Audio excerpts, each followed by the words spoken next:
Cosa succede se... Facciamo il gioco delle ipotesi. Cosa succede se le elezioni politiche verranno anticipate a quest'ottobre?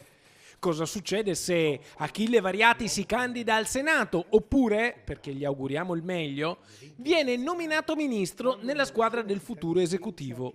Sì, perché nella selva delle date elettorali tutto può succedere. Nell'ordine, in autunno andranno in scena le primarie del centrosinistra per la selezione del candidato a sindaco di Vicenza. Il 22 ottobre il referendum per l'autonomia del Veneto, data che potrebbe appunto coincidere con le politiche nazionali e comunque anticipare di 6 mesi le amministrative cittadine. L'ipotesi che Achille Variati accetti una candidatura e vada a Roma non è poi così campata in aria, tanto che anche in consiglio comunale c'è chi lo provoca. E se poi diventerai onorevole, forse quella della cosa la farai a Palazzo Chigi, una nostra conferenza da sindaco finché sarai sindaco.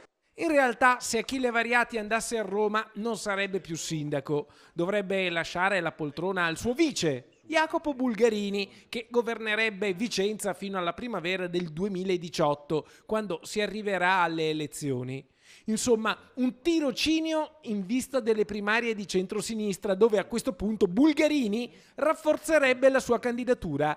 D'altra parte Bulgarini è l'ombra di Variati da 10 anni, prima come portavoce e poi in giunta, quindi è difficile immaginare che il sindaco non lo veda bene proprio come suo erede. Insomma, qualcosa si sta muovendo o si potrebbe muovere.